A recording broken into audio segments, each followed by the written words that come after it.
In today's video, I'm gonna walk you through just how easy it is to get sued for cold calling or texting and how it works. Let's dive right in.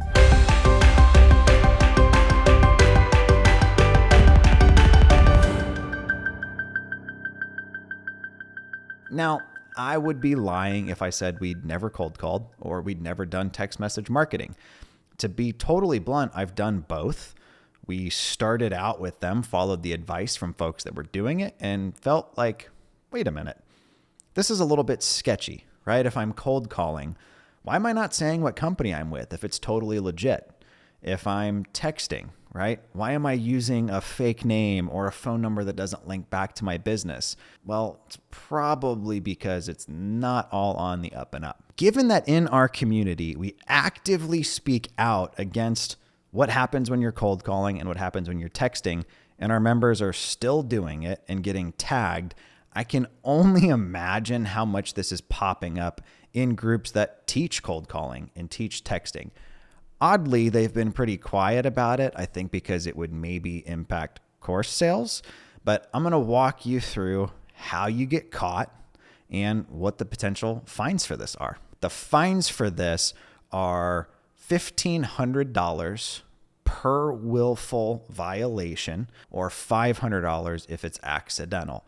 Now, if you only texted one person, say maybe once or twice, you're like, $3,000's not that bad. Well, what if the people you texted talked to other people you texted, or worse than that, some sort of a class action happens? Now, a lot of people think you're going to text somebody. They're going to text you back and say, what's your business name? I'm going to give this to my attorney, and you're just going to give them that information, and that's how it's going to happen. Unfortunately, no, right? Because what are most of us going to do? If we're doing something we know we shouldn't be doing and somebody says, hey, what's the legal name of your company? We're just going to not reply or block that number, right? So no, folks are smarter than that. They're going to honeypot you. How honeypotting works, somebody's going to either respond to one of your texts or one of your cold calls and be like, oh my gosh, yes, I am so interested. And they're going to give you the whole backstory on why they're ready to go. I inherited the house. I'm tired of being a landlord, whatever it is. And you're going to think, sweet, right? I've even seen them have people come out, take pictures, do inspections, make an offer. What they're waiting for is for you to send them the purchase and sale agreement for their property. Then they've got your name, your business, literally like dead to rights. You can't pretend you weren't doing what you were doing. That's how honeypotting works. Now, I know you're thinking that's probably rare. It never happens.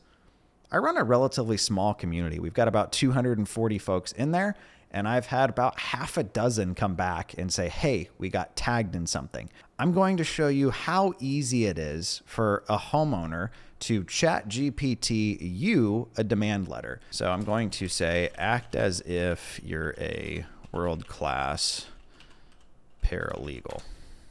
I'm a homeowner that has been getting unsolicited texts from, how do I spell unsolicited correct? Probably, huh? Unsolicited texts from a real estate company. I would like you to draft a demand letter for violating the TCPA Act and ignoring the DNC list. Certainly, below is a draft. So you used to have to, go to an attorney or a paralegal or something to have something like this drafted up. Now, I know some of you are like, oh no, consumers are going to see this. Bro, I'm not texting. I don't care. It says I can adjust it more. So I could give it the phone number that texted me or person's address, that kind of a thing. I might ask it to, can you cite the legal statutes they violated? Right? So if I want to make this even more legit looking, I would just throw these in. Now, typically on something like this, you're going to need the person's company name, city, state, and zip. That's really easy to find. you just go to opencorporates.com, punch in the person's company name and what state they're in, right? So if I show you an example, YouTube will take this down for doxing, sharing an address and stuff, but literally just punch it in and that gives you the information you need to send it to. Send that certified mail, email it to them as well. Now you're thinking like, okay, cool. I get one of these. I'll just go ahead and ignore it. It's not that hard to file in small claims court, which is all they're going to do.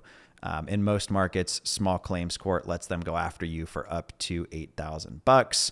So in this instance, right, let's say you sent somebody 4 texts. They're going to do 4 times 1,500 because they're going to say you knowingly texted them, which you did. So they're going to go after you for, what does that come out to? $6,000, right? Not that hard to file. And if you just ignore that, right? Like, oh, I'm just going to ignore the small claims thing. Cool. The court will just give them a judgment in default because you didn't even show up. Then they can go after assets that your company owns, rentals, or even potentially you personally. So, you can maybe ignore a demand letter, but I wouldn't ignore a court summons. So one change that we've seen with text messages getting more restricted, not going through as often, is an increase in cold calling. Now, I would be remiss if I didn't point out that cold calling still has legal protections as well.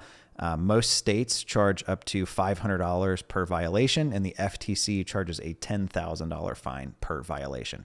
Let's say you're watching this and you're like, okay, but I am cold calling right now. Is there a way to do it compliantly? Or I am texting. Is there a way to do that compliantly? Business to business prospecting is still totally legal.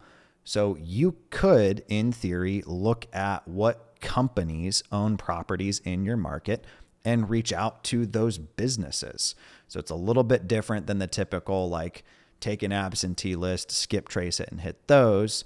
You could, for instance, export a list out of people that own properties in an LLC and Google that LLC. See if you can find company information for it. Look for the registered agent of it. Skip trace that person and call them on a business to business level. Just full disclosure on this, I'm not an attorney, even though according to some of my YouTube comments, I play one online. I'm simply a real estate investor that's operating in the space, and I'm trying to keep you out of hot water. Thank you for taking the time to watch today's video. Again, my name was Ryan Dossey. If you found this helpful, be sure to like and subscribe. I'll talk to you next time.